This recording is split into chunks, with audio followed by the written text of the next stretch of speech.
There are many different opinions about who Jesus is. Some people say, I believe in Jesus. I believe in a mythical Jesus, kind of like the Greek gods of antiquity. They say, don't take offence, a mythical Jesus is still a valid Jesus. A mythical Jesus has a lot to say to us.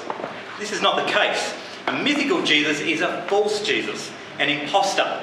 The real Jesus is grounded in history. He lived and his life is accurately detailed in the Gospels. Sometimes I hear people say, I believe in Jesus, I believe he existed, I believe he was a good teacher, has a lot to tell us about living a good life. Again, this is a false Jesus. Jesus does have a lot to say about living a good life, but he was much more than just a teacher.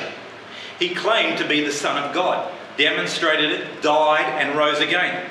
You can't claim to be the Son of God and merely be a good teacher.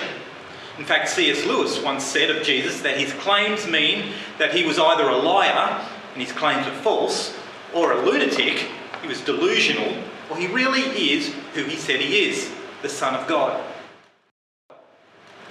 So many of our perceptions of Jesus, that he was a good teacher or an inspiring mythical figure, do not do justice to the historical context of the real Jesus.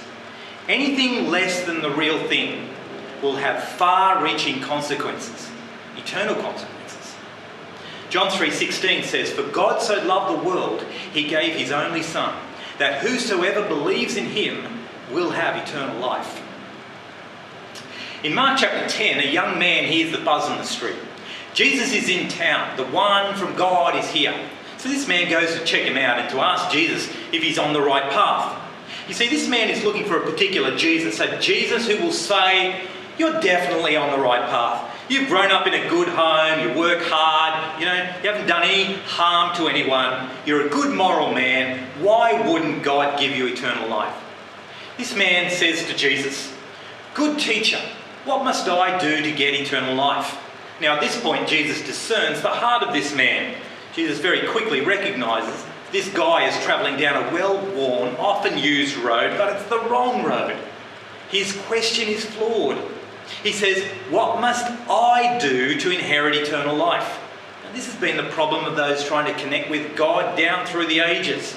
It is this belief that I have to do something, or if I'm not doing enough, I can do more. Jesus looked closely at this man, and he challenges him in a totally unexpected way. He leaves him in no doubt that he is much loved, but his confidence in money and his own goodness is flawed. Jesus knows you too, and he wants to challenge you. But the end result will be a greater knowledge of God's love for you, a greater ability to trust in him, and a greater relationship with a living Jesus.